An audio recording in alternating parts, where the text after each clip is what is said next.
joining us today. We're very pleased to present with CME the third in our options group series of webinars and seminars. My name is Mark. I'm head of risk for APM Capital. As most of you know us, we're a leading financial institution, a brokerage in the Middle East, regulated and located in Abu Dhabi. We service the needs of our clients in trading execution.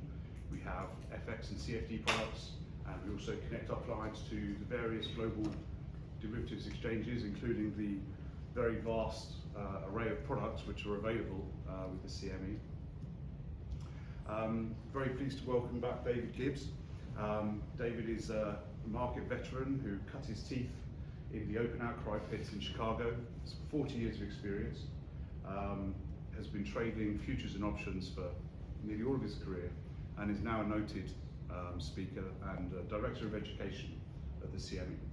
So I will let David give a presentation. I think we're also going to hear about trading strategies, which I'm very much looking forward to reading about. And we'll also have a presentation on CME Direct, the CME's trading platform. We'll have a question and answer session later after the presentation is finished. So if you have anything, David, feel free to ask. And then after that, we'll have some snacks. I was told there were snacks. That's the only reason I'm here. Then please feel free to come and speak to me or Nick or Bridgesh or anyone for any APM related matters. So thanks again for coming, and over to you, David. Thank you very much, Mark. I'd like to take this opportunity to say thank you to APM for having us, and welcome to you all on behalf of CME Group.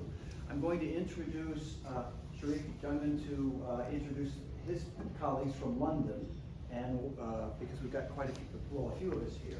Would you like to stand up, Sharif, and of course say a few words about CME Group before I start? Yeah, no, thank you. So first and foremost, thank you for having us. Nick, Okay, the team. Welcome. Well, please come in. So thank you for having us here, the CME team. Obviously, we've been working for a few months with Nick and the rest of the APM team. And our role here is to help to inform and facilitate access to the leading derivatives markets in the world. So I look after operations and business execution in Europe, Middle East, and Africa. So after this, if you feel that you want us to deep dive into other topic or arrange other education sessions, we're more than happy to do that. But for today, joined by a few colleagues, obviously David, been introduced, but Stuart Jardine, who is with me in the London office. Stuart oversees our platform solutions group globally. So he'll be showing a live demo of the CME Direct platform, which is our own system which allows access to every single product in CME. Also joined by my colleague Antoine, who heads off our education team in EMEA. So any interests or any requirements around simulation, workshops, he's the right person to speak to. With that, I'll just hand over to David. Please, if there is any questions, feel free to interrupt any of us. We're here to help you. We want to make it as interactive as we can. Thank you, Sharif. I'm going to begin the presentation by setting it up by what we've done in the first two sessions. If you've been with us at the beginning, we started in session one with the foundational aspects of options, the terminology, the language, the definition of terms, and then in session two progressed into the pricing mechanics of options, particularly as they relate to futures, and went into the Greeks, delta, theta, vega, and gamma, and what called parity and how all of that affects the pricing model. So we're going to continue along that progression tonight and talk about various potential strategies that might be used to reflect either directional trades, volatility trades, and then possible strategies to protect against adverse price movements. After I've concluded my prepared remarks, we'll take any questions, and if there aren't any regarding this, Stuart will go into a live presentation of our execution platform. So again, our purpose here is meant to be educational and informative. You're going to see examples of trading strategies, but in no way is that meant to be construed as offering investment advice nor endorsing certain trading as maybe a couple of quick points of review. Because buying options offer limited risk, they're said to provide an asymmetrical payoff. In other words, I have limited risk versus potential unlimited upside. In the futures world, a long and short position is linear in its relationship to risk reward. But in options, because of the limitation of loss on a long position to the premium paid, it has this asymmetrical relationship. That provides some very interesting opportunities for risk management, but it also, either by itself or in combinations with other options positions, can create various spread strategies that can be very, very attractive while limiting exposure to loss. Additionally, options prices, as we've discovered in the second session, derive part of their premium value from rising and falling volatility. So as an input, volatility is important to the pricing or the premium of the option. Spread strategies can also be applied that can isolate volatility from a trading scenario as well. So we're going to cover some of these things in the next few minutes.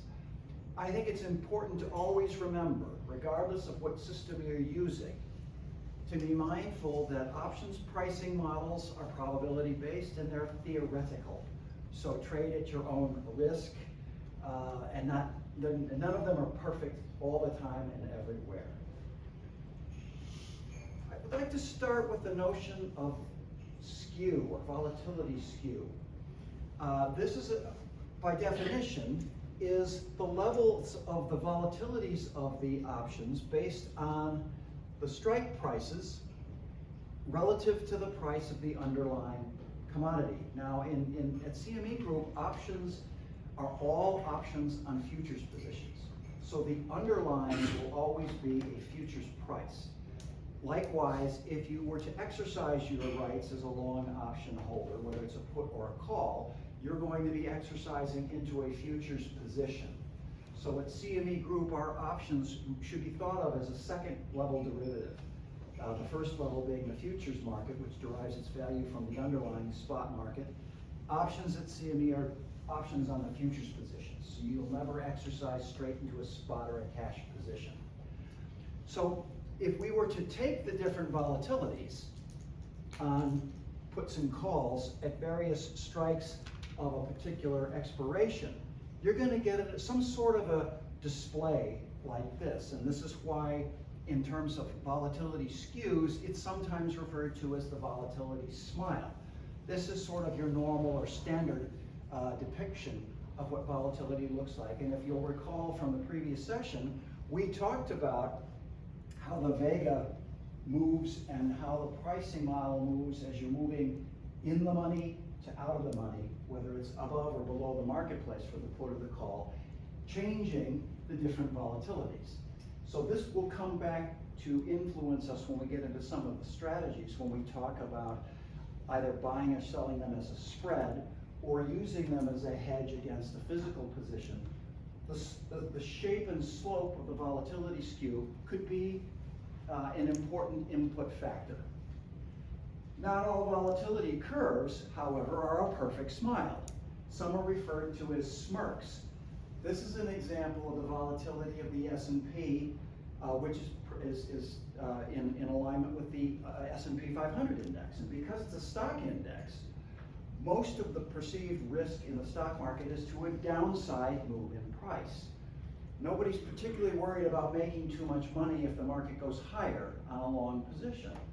But if the market were to trade lower, that's where the exposure gets priced in terms of increasing volatility. So the volatility curve in an S&P or an equity index market is going to not be uniform in the smile, but it'll be more in the shape of a left tail smirk. There are some others that curve the other way. This is Japanese yen, which at CME is traded in dollar terms. You can see the same effect to the other side. So again, depending on the product or depending on market conditions, the slope, the shape, and the level of the volatility skew is going to be dynamic. We can certainly use options by themselves, directionally. If I'm bullish on a particular market, I might buy a call.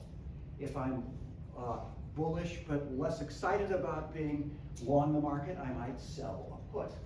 Those would be examples of going long or short a particular options type on a particular market. But one thing I'd ask you to consider with some of the examples we're going to look at shortly involve spreading one option against another to create a different type of a risk profile. And spread strategies and options are used all the time. In fact, that's predominantly what they're used for. And you can spread either against another options position or use them in combination with futures or underlying physical instruments as well. Depending on the direction you want to take, you can do all kinds of combinations with these particular tools. Long and short and underlying versus a spot market, long or short versus a futures contract, long a put or a call outright, or short a put or a call outright. What we're going to try to construct in the next few minutes are spread positions.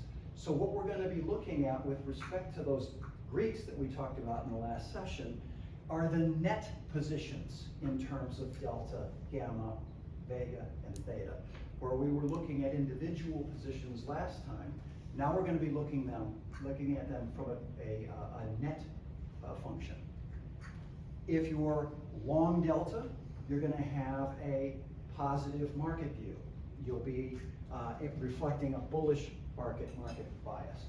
If you've got a negative delta or a short delta position, that implies a bearish market bias as a spread. So let's take a look at some examples. Hopefully you can all see this. This is a bull call spread. It's an example of a spread where you're going to be buying one call close to the money and selling an out of the money call at a higher strike. The idea here is that you have a bullish price bias and we're going to be using different products at CME to reflect this. This happens to be a gold, a position using gold options. Let's assume that the futures contract for June gold is at $19.99 even. And we're looking at a June expiration gold option, which has 28 days until expiration, and a strike price of the first call of 2020, which is slightly out of the money, and selling a higher strike call at 2050, roughly 2.5% above the marketplace. So when we look at these, we know that if we're buying a call, it's going to have a positive delta. And if we're selling a call, it will have the opposite and opposing impact on the spread, or a negative delta. So what we need to do is to construct something like this, which is a table. The price or the premium of the lower strike call, the 2020 call, has a premium of $25.2. The out of the money call, because it's a higher strike, doesn't cost as much, $16. You can see the higher delta on the closer to the at the money call, and a smaller delta on the one that's out of the money. And likewise, the rest of them are going to be relatively similar. So what we need to do with a spread is that you're going to be paying the premium on the long leg, receiving the premium on the short leg for a smaller cash outlay. That's one of the advantages of using a spread. In this case, you can remain bullish to the market, but pay less than an outright single call position. But since we're netting the premiums, we also have to net the other Greeks as well. So a delta of 41, subtracting the negative delta on the short call, results in a slightly long position, or a slightly positive delta of 12. There's very little advantages here to a rapid price movement or the impact of gamma, because they offset each other. There's a slight degree of appreciation should volatility rise, because the volatility as measured by the vega is greater for the one that's closest to the money. So this trade should benefit from rising volatility. Theta, which measures time decay, basically neutral here, because the offsets versus the negative cost of time decay to the long position being somewhat compensated for by receiving a little bit of time decay from the short position, and the volatilities are relatively close. So this type of a spread, because it ends in a positive delta, reflects a long market bias, but to less of a degree than if it was just a single outright call. This would be for somebody who has a slightly bullish outlook, but isn't willing to go all in on a net long position. It also requires less cash outlay. Instead of, you're laying out $920 instead of $4,000 on the outright position. So there's some slight decay value in the theta, but other than a slightly bullish spread. What does the payout look like? Well, if the market goes up, it does well because of that net long delta. But at some point, as you approach the upper strike price that you're short, you're going to max out your earning capacity, because at some point, the negative effects of the short call position begin to kick in. So it's a good position if you have a slightly bullish bias to a slight degree higher in market participation. The break-evens can be identified by looking at the lower strike and adding to the premium that you paid to get into the trade. So the market has to rise to 29.2 before you're going to start to actually make new money on the trade. And the maximum gain is the difference between the two strikes minus the premium paid. So you're risking 9.2 points in risk to maximally collect close to 21. Does that make sense? Your total risk position is limited to the debit that you pay. So your maximum loss is the 9.2 points, maximum gain almost 21. So it's better than 2-to-1 play, not taking a whole lot of volatility risk either. Volatility spreads can come in lots of different formats. We're going to consider several here this afternoon. And the way you can tell whether you're putting on a spread that's going to be positively affected by increases in volatility is that it will have a net long vega. Just like we looked at the net delta to determine whether it was a long or short bias, now we're going to look at long or short volatility based on the net effects on the vegas. A short vega position is going to be more positively affected by collapsing or falling volatilities. And there are certainly market conditions that could benefit from either of these. And to various degrees, different strategies reflect, the magnitude of how much risk you think is worth taking to get that kind of a return. Let's consider what's known as a long straddle. A straddle is it's an options trade that involves being long a put and long a call at the same strike price for the same expiration. You're straddling a strike price. In this case, the objective is for the market to move, but you don't care which direction it goes. You just want it to go in a hurry in a long way. And for that optionality, you're going to be paying a very large premium because you're buying both options. What you're getting for your cost is the known downside to the trade and an enormous amount of vega, as well as a big increase in gamma, which is the speed at which the prices should change if the market blows out one way or the other. This type of trade is particularly popular around event risk days. Wednesday we had in the United States the release of a very highly anticipated consumer price index number at 7:30 Chicago time that was unexpectedly lower and caused the stock market to rally in futures immediately and rates to fall immediately. That would be a type of an event in which traders might express not knowing what the outcome could be, but feeling that whatever the result would be, it's going to push prices one way or the other.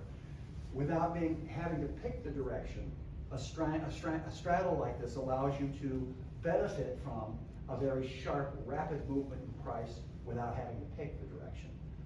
How do we work this out? We're going to look at the E-mini S&Ps for June expiration at a futures price of 41.52. The at-the-monies are the 41.50s. The premiums very high. combined premium, because you're buying both nights, add them together, there's no offset here, 184.50. Notice the delta is practically zero, because the one offsets the other. You're less concerned about the direction. In fact, you really are ambivalent. You just want the market to go. That's reflected in the higher gamma, and you want it to go with increasingly rising volatility, reflected in the very, very steep vega, net vega here. Time decay is your enemy in a trade like this, because you're long both options at one strike price. Time decay is immediate and very detrimental. So again, you want with a straddle, a big price movement very, very rapidly. It illustrates like this: a big V works best if it moves right away. Over time, it's going to collapse in terms of value as the premium gets sucked out because of time decay. Unless you get a big movement beyond a certain number, in this case, the break-evens are defined by the strike prices plus the premium paid. So it takes, depending on the size of the premium, could take a significant move. So if you get a big move, terrific. But if you only get a small degree of movement, best to get out of it quickly, because time decay will begin to work against this position. But again, the maximum profit is theoretically unlimited if you get something that really makes the market make a significant shift in its point of view. Selling volatility can also be useful from time to time. There are markets that have been highly volatile that then settle into a very stable trading range. Volatility in products like that tends to collapse in the short term. How might you capture falling volatility? One example, a simple trading strategy, is selling a strangle. It's very, very similar to the straddle in that you're going to be, in this case, selling a put and selling a call.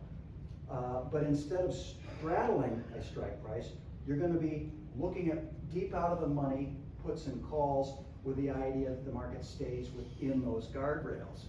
So in this case, with the E-mini S&Ps, selling a 2220 put above the market or out deeply in the money, and selling a 4080 call also in the money. In this case, you're going to be collecting the premium. This is a net credit spread. Instead of paying out a premium and identifying your maximum loss, you're receiving the premium as a credit spread. This is a double-edged sword, and we'll come back to this in just a second. Shouldn't it be the other way now? Sorry? Shouldn't it be the other way now? Selling the call at 4.60 and selling the put at 4.80?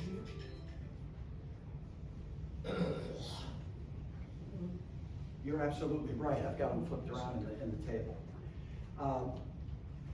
What you end up with, is a delta neutral trade, concern of the direction. But because of the huge premium, gamma's now working against you. Vega's working against you, which is what you wanted. You wanted collapsing volatility. And you've got theta working for you. So the longer the spread stays within the rails of the defined outcome, you're going to be able to keep that spread. And the closer you get to expiration, the more likely it will be that you keep it. But because it's a credit spread, it's also exposed to unlimited risk should the market go outside your defined parameters. So at CME, it will certainly require that the premium stays within the trading account, but it may also result in additional margin being required to keep the position open at the exchange. And this is what it looks like. Markets do well as long as you stay below a certain level, but if it goes outside, not so good. This third one is a little more complicated. It's a butterfly trade, and that's a nice expression to define a trade that's got three legs. And the middle part, what's known as the body, is twice as large as the two wings. That's why it's called a butterfly. You've got lovely wings and a body in the middle. In this case, it's also designed to be relatively directionally neutral, but takes advantage of, again, collapsing volatility. What we're going to be looking at here is a gold butterfly, the June futures contract at 1997, and expiring June options 1 month out. So an at-the-money put, in this case the 2,000 puts, we're going to sell 2 of those against buying 1 of each of the wings. The wings will be, for the put, well, on both of these puts, 1 will be in the money, 1 will be out the money. So your body is at the money in this case, and selling 2 that are going to have different premiums and different deltas, but the result is directionally very neutral. Again, you're looking at a debit spread, so you're paying to put this on, which means you're also limiting your potential loss to the premium paid. The gamma is relatively neutral, which means you don't really want things to move around a lot in a big hurry. Short volatility, which is what the intention was here, or the trade will benefit from falling volatility, and it benefits from the with the evaporation of time, or the falling time decay. In this case, because it's a 12.1 gold option, because remember the inputs on the body have to be multiplied by 2.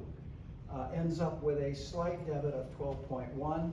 That's a $1,200 outlay on the standard options.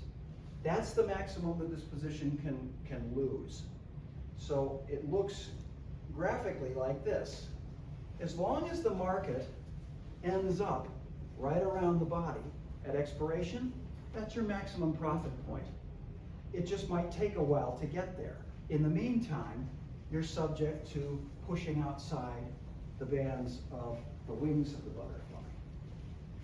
This trade works particularly well when markets begin to calm down and trade sideways, as the gold market did during that month. The next couple of strategies we want to consider are how to use options against adverse price movements in other positions, futures, or it might be in an underlying. How to use the options as a hedging vehicle, for example. In this case, probably the oldest, simplest, and most widely used of options, particularly by people new to trading them, is what's known as a buy right. You're long an underlying position. In this case, we're going to be considering gold and considering gold futures as the long position. And you want to take some protection to the downside, but continue to participate in your long position to the upside. So in this case, being long June gold and then selling an out of the money call to either protect a little bit to the downside or to create an income stream against your long asset position. Gold, in this case, at 1995 is the futures contract price. The at the money vol at 15.18. This particular trade is taking advantage of an out of the money call, a short out of the money call, 2080 call strike price, taking in the premium of 9.2. It has a delta of 20. How many of these contracts we're going to use? It depended on the delta. So with a long position in gold of one contract, this has a delta of 1. We're going to make it 100 to make it equivalent to the size of the delta here. The 2080 call has a negative 20 delta. That results in a net delta of 80. So you're still long the gold market, but not as long as unhedged. Selling the 2080 call is a net credit position, taking in $920 on that particular strike price with that premium.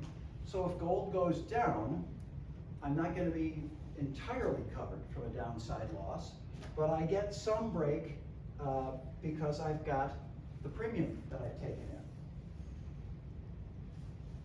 in. If the market goes up, however, I can be called against my position once it gets above a certain price. So you've got a little bit of price protection on the way down, but if the market goes up, you're going to be exposed a little bit to being called away if the market gets to the strike price.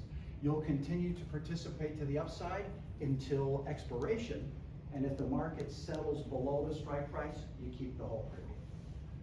So that's probably the simplest hedging strategy, the buy right. But we can continue down this idea of using spreads for adverse price hedging as well. This is an example of a vertical. Being long the E-mini S&P futures, this investor wants some downside participation or protection, but again, to maintain participation should the market continue to rally. Futures at 41.57 as a futures price, the at-the-money volatility roughly 15%. Concerned about a 2% drop in the futures price. Calculating what that strike price will be, buying that 2% strike price in the put, selling one that's further out of the money to reduce the cost of the hedge. This is a long put vertical, should the market trade lower. So you're going to be paying one premium, receiving another for a net debit of $18.75. That's the maximum loss that can be affected with this spread.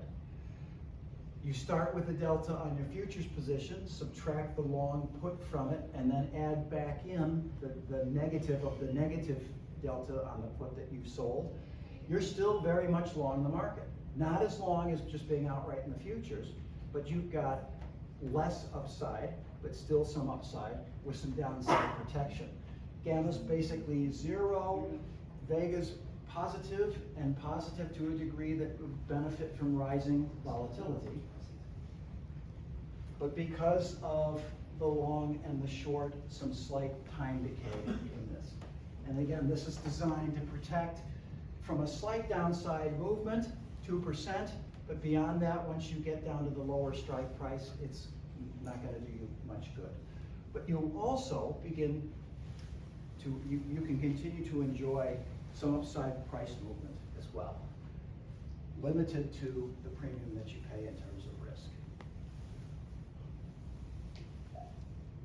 This is a long put ratio spread. Ratio spreads are just simply using a non-equal amount of the long-short positions. Again, long the E-mini S&P futures, but this time buying two at-the-money puts and selling an out-of-the-money put for protection. This results in a significantly larger debit because you're buying twice as many of the more expensive puts. Because of that, you're reducing the delta a lot more than just the plain vertical one by one. But you're getting a little bit of gamma here. You're getting much more net vega, which means it benefits from rising volatility. And to pay for that, you're going to get a little bit more negative theta or time decay. Looks very much like a straddle. Protects a little bit to the downside, does its best work if the market settles at expiration at the strike price.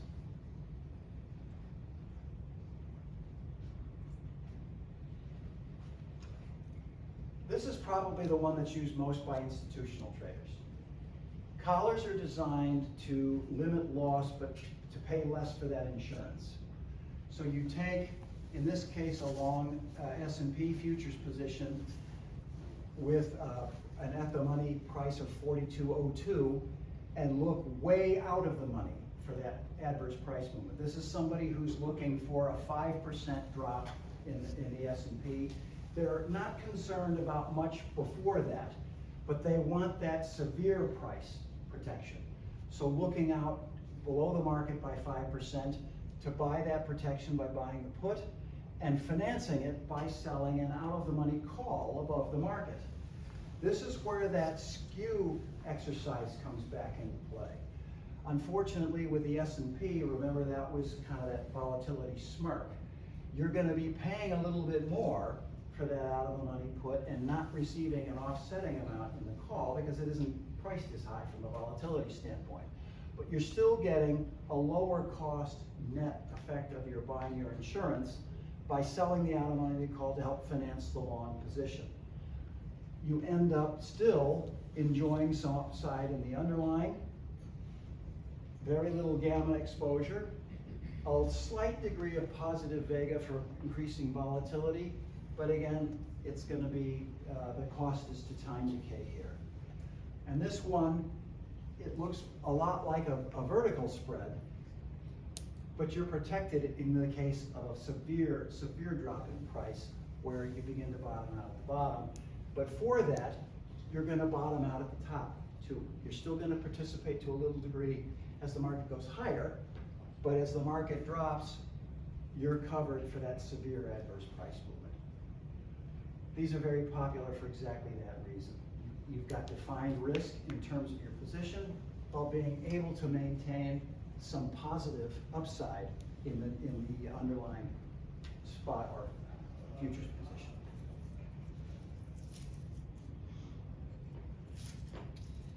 So because these things, by their construction and the way they work, options are said to provide an asymmetrical risk-reward ratio.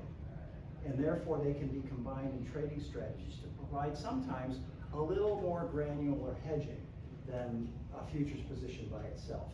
They can be traded alongside futures or alongside spot positions to either reduce risk or enhance a different trading strategy. What makes them so popular is that they can be customized depending on a particular market view, a particular expiration date. What's occurring at CME in terms of the demand by our clients is that we list continually more shorter dated options both in our standard and in our micro-sized options. We're adding additional incrementally shorter dated options in our weekly offering cycles. In fact, in the equity index space, we now have expirations on almost every business day of the year. So that's a result of client demand. In some of our options, especially the ones that have a physically settled futures contract, that would be our commodity markets, as well as treasuries, as well as some of the foreign exchange futures. You want to be mindful that the options expirations are not always in perfect alignment with the futures. There's a reason for that. If we think about the futures contracts that are physically settled, they can deliver their option or their futures position, the short delivers to the long for payment in the expiry month. That can take place the first business day of an expiring month. So if we think about this for a minute, if I'm in an options position with the same expiration month, let's just use August gold as an example. August gold can be delivered the first business day of August. And if I'm a long option holder in an August gold position, in order for me to exercise my rights to the underlying futures position, there has to be open interest in that contract. And while it's unusual, it's entirely possible that all the open interest could be delivered on the first business day, thereby eliminating any of those open futures positions for the option holder to exercise into. And for that reason, options at CME that are based on physically traded commodities expire in the preceding month to various degree day counts prior to first position day in the underlying futures market. So if we were looking at August gold options, they expire the last week of July to make sure that there's open interest for the long position holder to exercise into. So be mindful of that. In terms of net credits where you're receiving premium, you may be subject to initial margining at CME because in many times those net credit positions result from an unlimited risk profile in either the outright position or the spread position. That requires us to ask for more collateral to back up that trade. In terms of looking at these things from a dynamic standpoint, if you're looking for directional exposure, you're going to look to your net deltas. A net positive delta should be viewed as a price bullish trade. Net negative deltas, bearish market trade. If you're looking at volatility as implied by what's expressed in the Vegas, a net long Vega will tend to reflect a positive volatility bias. I think volatility is going up, I want to capture that, I want to be long Vega, either outright or as a spread. Negative net Vega implies a bias that volatility is going to fall or collapse. And then also time decay. If you end up with a positive time decay, you're going to benefit from the decline of the premium. And if you've got negative theta, it means that time decay will be working against you. So all of these things can be calculated either as spreads or outrights by the directional implications of the various Greeks. Each market has its own volatility profile, and sometimes those things are seasonal. If we look at things like in the agricultural space, there is a seasonality that affects the volatility markets in those. It seems reasonable given that it's seasonally planted and harvested. They're going to have peaks and valleys driven by either conditions at the time or expected conditions looking forward based on seasonality. Volatility is dynamic and subject to change, and so is the slope and as well as the level of those volatility skews. So it's something to be mindful of. And then lastly, understanding skew can be very, very important in terms of making these combination trades or spread trades. A buy right, for example, is incredibly benefited by having a positive or a smile in the volatility skew, because you're selling an out of the money call against an existing position. You're selling it at a higher volatility, and if everything remains unchanged or you move away from it, it's going to fall down in terms of its vol faster. So those are the basic underlying, some very, very simple strategies using options at CME Group. I'll be happy to take any questions you have, either from this session or the previous two, if you were with us on those that we didn't cover at the time. Anybody have any thoughts, concerns, or questions? Mark, do you have anything you want to add or subtract from this? Yeah, I mentioned before about, in the last seminar, about put premium in equities options, and you showed it there, with the SMERP, with the S&P. But we're always kind of told that markets are very, very bad at pricing in bad events. But that seems that it is pricing. I mean, should that SMERP be steeper? I think that's a market-driven response. It is steeper and on certain occasions. What's nice about some of the tools that are available to all of you from CMEgroup.com is that you can see some of these things from our website. We have available at CMEgroup.com a tool, an options-based tool called Quick Strike. If you go to CME.com and you go down its product list to options, you'll see a list of different tools that are powered by Quick Strike, one of which is the ability to look at volatility, and in many cases you can look at it from last week, last month versus the current curve.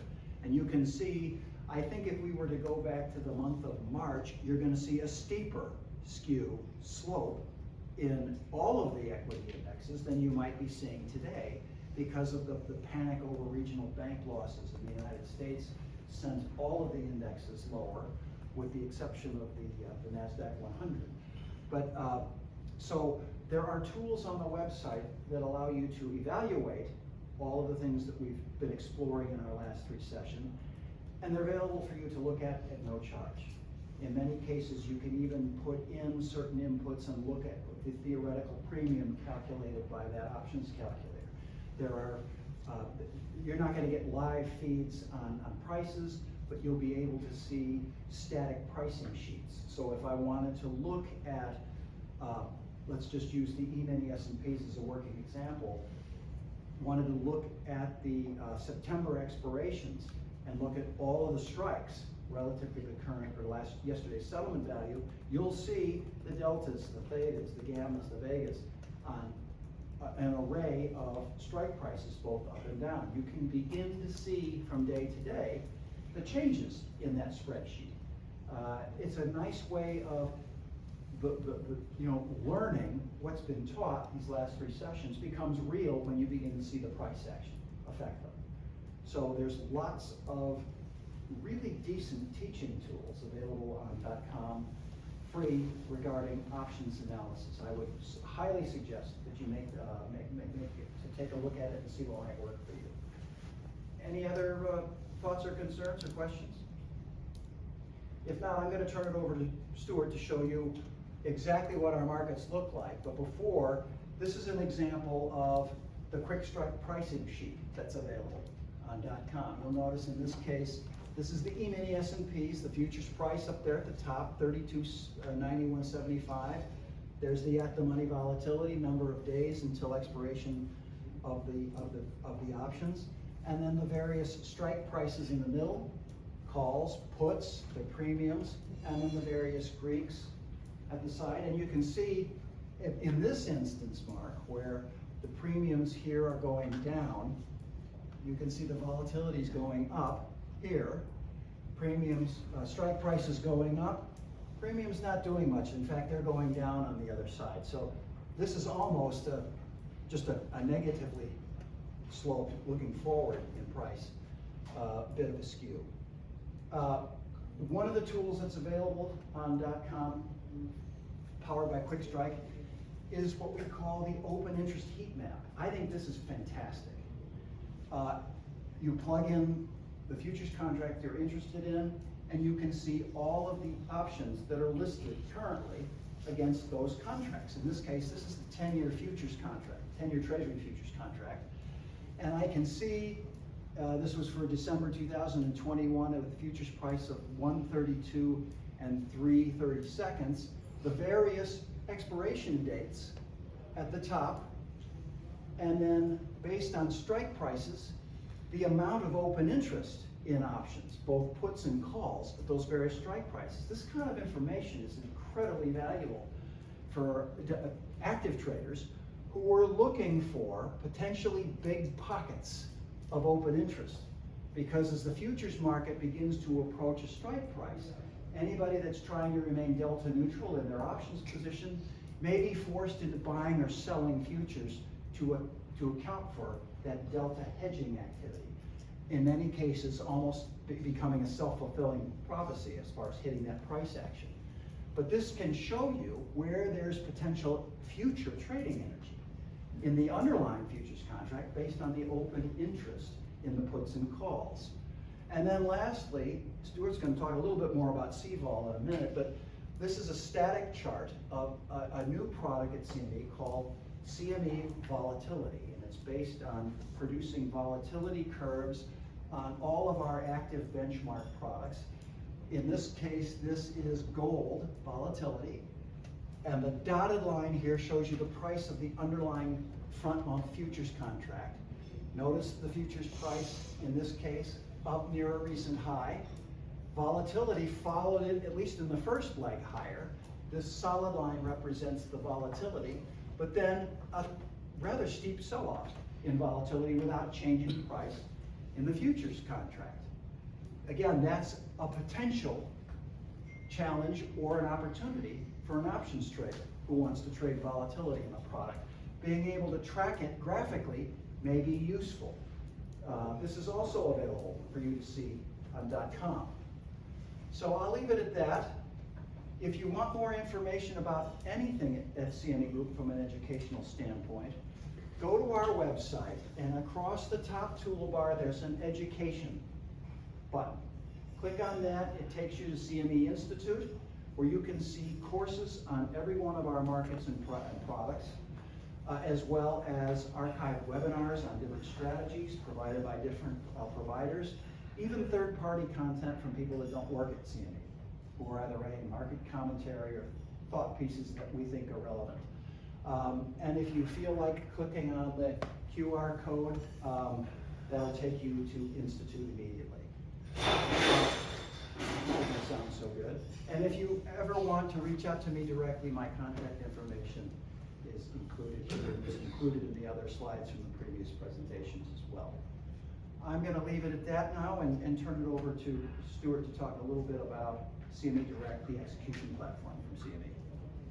Super, so thank you everybody. I will attempt to change the screen just quickly here, and also apologies, I'm going to be trying to do a live demo, internet permitting, and if that works out, I'm going to have to be sitting here because we haven't got a pedestal, so apologies if anybody can't see me. I'm Stuart Jardine. I look after platform solutions at CME Group, which is effectively the team that is responsible for our software, our applications, and our front end. One of those tools is CME Direct. So what is CME Direct? It is very simply CME's proprietary trading terminal. There are many ways of accessing CME Group's markets. There's lots of vendors out there, and it's completely open choice to you. This one is our own. The reason we built our own trading platform is there's a lot of functionality at CME Group, particularly around options, that isn't actively available in many platforms. And so what we tried to do is invest heavily around 5 or 6 years ago to build out some of those options features on a tool that we could distribute to our customers. So that's what CME Direct is. I'm not going to go into a huge amount of detail around the specific kind of nuances and the commercial terms and everything else. CME Direct is however free from a software perspective. We support all of the clearers, all of the brokers that leverage CME markets. And if you're interested in exploring that, you can certainly talk to me afterwards. But the main purpose of what we're going to be showing here is how options workflows, particularly from an electronic perspective, operate. So one of the main things that CME Direct is fantastic at is bringing together different pools of liquidity. The central limit order book, the match engine, where all the magic happens, is certainly something that you will see on screen. You see the bids, the offers in real time, and that's a very important part of being able to price discover from an options perspective. But a huge proportion of liquidity sits behind the screen. Through a request for quote workflow. And what that effectively means is, particularly around strategies, you'll see upwards of 50% of liquidity and volume actually initiated, start life as a request for quote. And so when you're looking on the screen, if you're just looking at the outrights and the vanilla options, you're missing a lot of the action. So CME Direct is a really good tool for bringing some of this liquidity directly onto the screen. And I'll show you how RFQs and strategies work within CME Direct.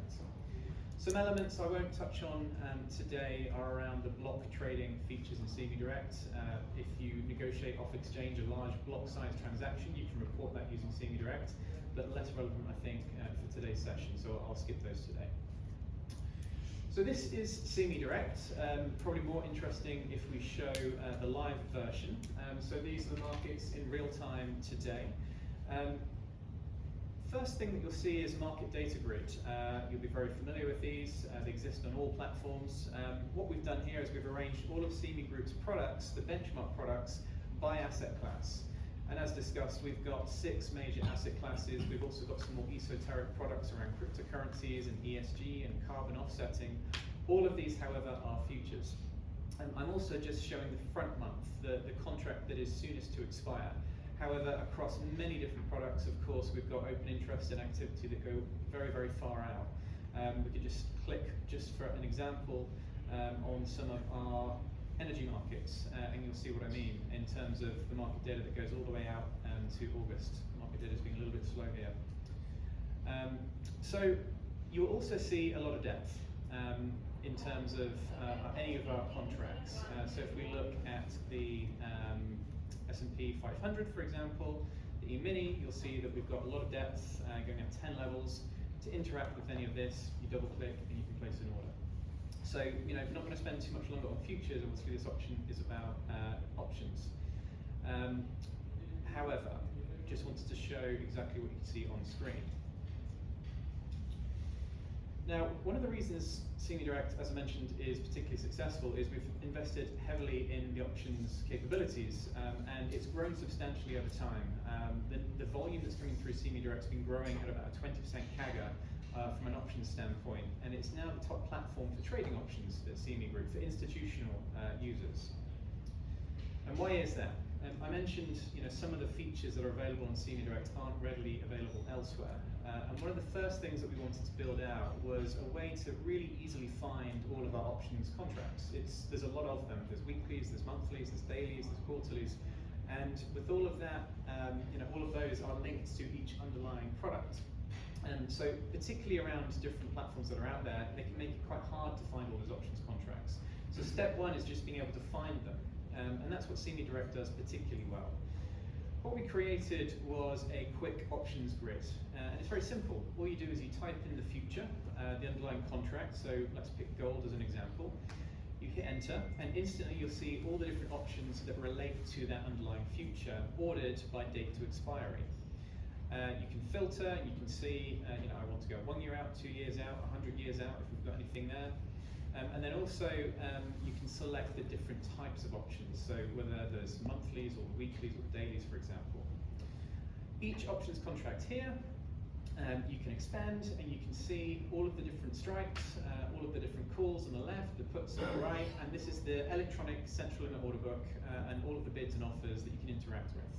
And again, very similar to the futures, you double click, you can enter a quantity, you enter the price, you submit the bid, and that gets sent to the central limit order book. So fairly straightforward in terms of being able to A, find the options, and B, interact with them. Just by an example, if we do the E-mini S&P 500, many more options there because we have a lot of different choices around the dailies, the weeklies, the monthlies, and you know, we go very far out indeed. So I mentioned strategies just right at the beginning, and obviously Dave's been talking about it through his session. One of the fantastic things about CME Group and Globex in particular is when you create a strategy, the market, the match engine knows exactly what it is and also removes any legging risk in executing that. So it treats it as a single instrument, which is an extremely powerful tool because it means you don't need to send through 3-4 different legs, you don't need to manage the legging risk on that. So CME Direct takes care of that, and the Globex engine also takes care of that for you. So we can kind of showcase it in action. The first thing I'm going to talk about is the strategy builder within CME Direct. So we have something called a strategies grid, and this is just showing right now all of the different option strategies that are going through the market in real time. You can see there's a lot of them, and they're very active. And what's happening here is our clients are sending an RFQ, a request for quote. That's then creating a synthetic instrument on our match engine. And instantaneously you're seeing market makers and other market participants respond to that with prices. And those prices are executable on the screen. So you can see very quickly, as soon as an RFQ hits, you get a price made within about half a second. Now, if you don't see a strategy coming up that you want to interact with, if you want to create your own, there's a very simple way of doing that. You can add a strategy. We've built a very nice strategy builder in here. The fantastic thing about it is it recognizes a lot of the strategies that David was talking about. And so rather than having to manually build them yourself, we talked about a straddle earlier on as an example, but you can see in this list that all the different types of strategies are available, plus the ability to create your own custom strategy. So if we start with a straddle, for example, for safety, it will tell you exactly what you're doing. You're buying one call, buying one put, same strike, same expiration. And you can see on the ticket here the different legs. You can very easily click the particular month that you're looking to select, the expiration, in addition to the strikes. And you'll see at the bottom the different legs that you're going to execute. Buy a call, buy a put, same strike, same expiration. If I was to hit submit now, which I won't do because this is the live system, but if I was to hit submit, it would send that RFQ directly to the market. And you'd see something very similar to what I've got at the top of the screen here, which is a June 23 straddle, at a 2055 even strike. And you see that we already have bids and offers there, and we've got a decent amount of size on either side as well. There's also market depth here, so you can see the different bids and offers at the various levels. And if you're happy with the prices that you see on screen after submitting the RFQ, again, you can simply interact, you place your bid or your offer, you enter the quantity and you press submit. And like I said, a huge proportion of options trades and options strategies are built this way and traded this way. Any questions so far? How long are the prices firm for? They are active through that trading session. So you will see that persists so long as the bids and offers are hitting the screen. So CME Group is open 23 hours. For the session. Exactly. Any other questions so far? Okay.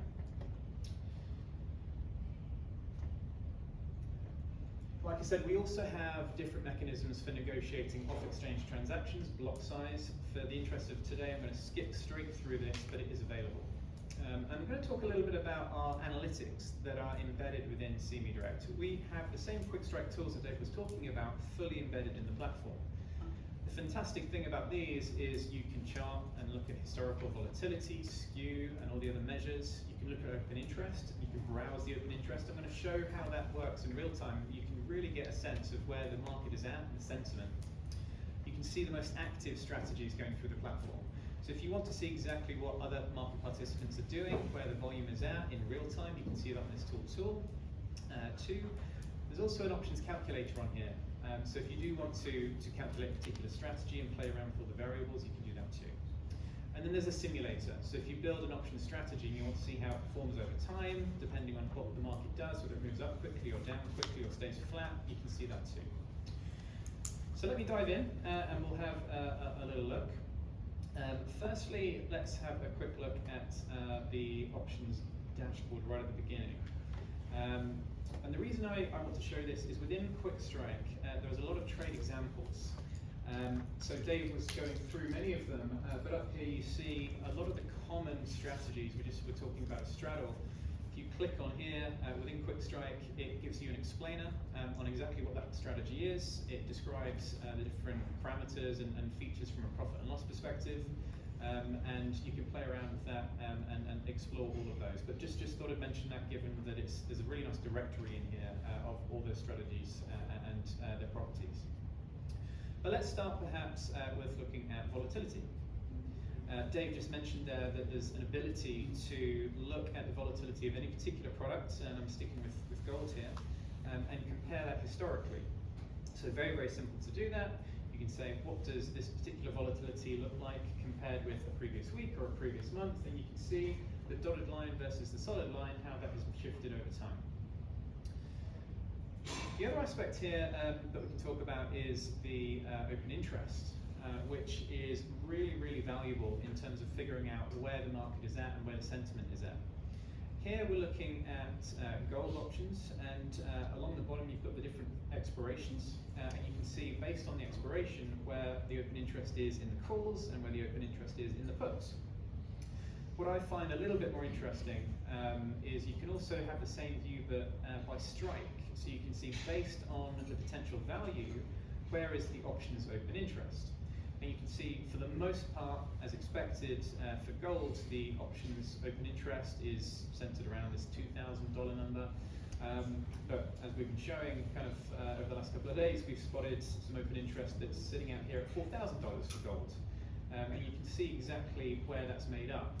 Might be slightly too small in terms of the text, but we've got a December 2023 gold call, and we've got almost 1,500 contracts sitting there. So there's a lot of open interest in a lot of the different strikes, and like I said, just seeing how the market is positioned is particularly important. I won't go into a huge amount of detail around the open interest heat map because Dave just talked about that. But there is other elements that you can look at here, not just the open interest, but how has that changed over time. And so there's another element here that shows you relative to the previous day or the previous week, the reds for open interest decreasing, the greens for open interest increasing, and you can see all of that there. The last thing I'll perhaps show is, two more things. One is that volatility curve, the historical volatility and open interest, we can actually overlay on a chart, as you can see here. But one of the fantastic things about Quick Strike is it can get very specific around the particular trade that you want to execute in the strategy. So as we're seeing here, we're interested in this gold straddle. If I click on this straddle, for this very particular trade, Quick Strike will instantly, I say instantly, hasn't done it yet. Just look at something else and click back. Quick Strike will display the analytics for that particular trade in terms of the profit and loss, and in terms of all the different Greeks, and in terms of the different payoffs as well. Now, what I like about this is A, you can change the variables to see what would happen, but B, there's a simulator built in as well, which I mentioned earlier. So you can see what would happen with this particular trade if the market was to remain flat, which is not what you want to happen with the straddle. You can see how the profit would decrease. And if the market was to move up quickly, you can see how the profit would change over time. So there's a really nice way here of changing the different variables, the different Greeks, the different inputs to your option strategy, and simulating what the returns would look like over time. Now, that is certainly the analytics side. There's a lot more in there. One thing I did want to spend a little bit more time on is CVOL, the volatility index that Dave mentioned. There are are some other major volatility measures out there, of course. They tend to focus on equities. The fear index, if you like, is a very commonly known index. We have the benefit of operating one of the world's largest options markets on futures across 6 distinct asset classes. And with that, there's a huge amount of information that can be derived about market sentiment. And so what we've done is we've created a benchmark index, a volatility index that looks at all of the information from every single strike in every single benchmark option, and it uses it to calculate 30-day forward risk using simple variance. There's nothing really else out there like this, so we're pretty excited about its potential. Right now it's just a data product, it's not tradable. We're looking at making this product tradable, but right now it's just an index that can show you volatility against these benchmark products. So all of our interest rate products, the FX majors, the agricultural complex, as well as energy and metals. And the really nice thing about this particular measure of volatility is it's completely standardized. So you can compare the volatility of corn with the volatility of gold, the volatility of treasuries and interest rates. And if you're interested in trading vol, this will certainly show you where the action's at across all of our complex. The other thing that we've done is not just the individual instruments, but we've been able to roll up that volatility to an asset class level. So on the right-hand side, we've actually created some aggregate volatility measures based on the energy markets, the agricultural markets, the metals markets, overall as an asset class.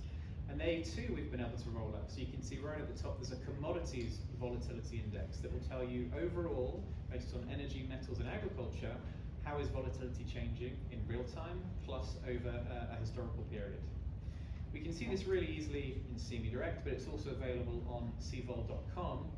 And what you see here is a simple graphic that is showing you the current volatility measure for those aggregate benchmarks, how it has changed over time. You see the highs and the lows based on the previous 6 months, but I can change it to compare it against the previous week or the previous year.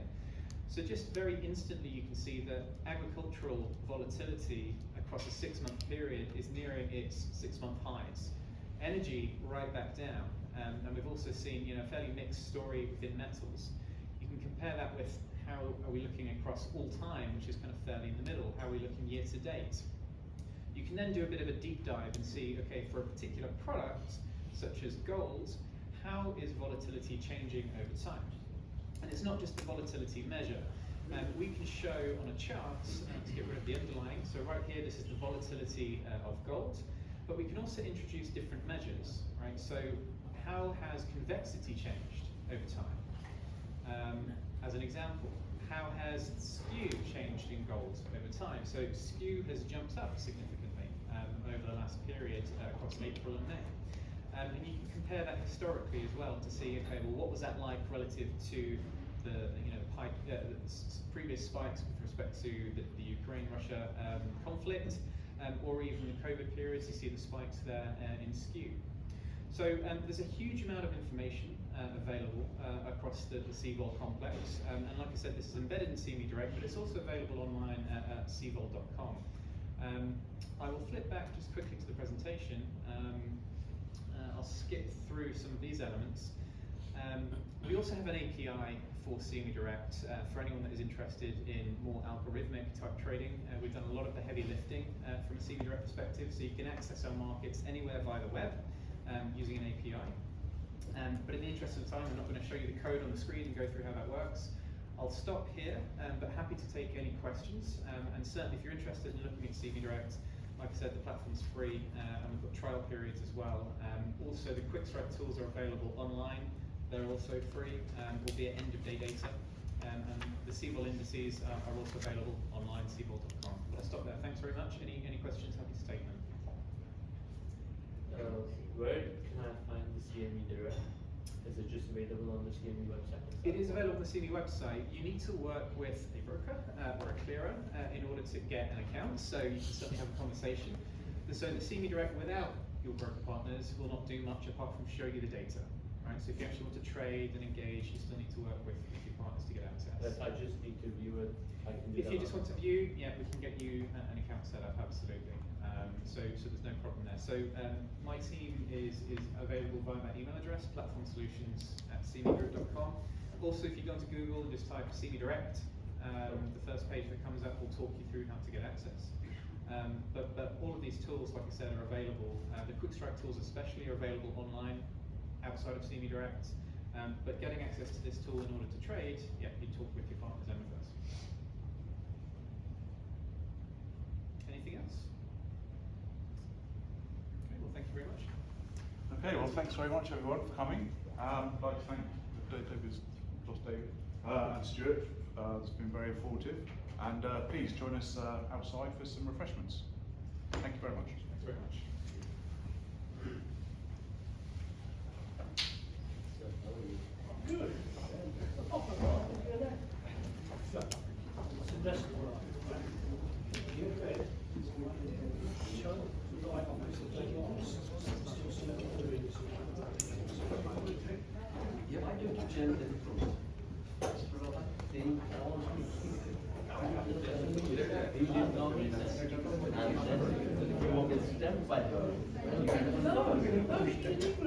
That's a positive you are.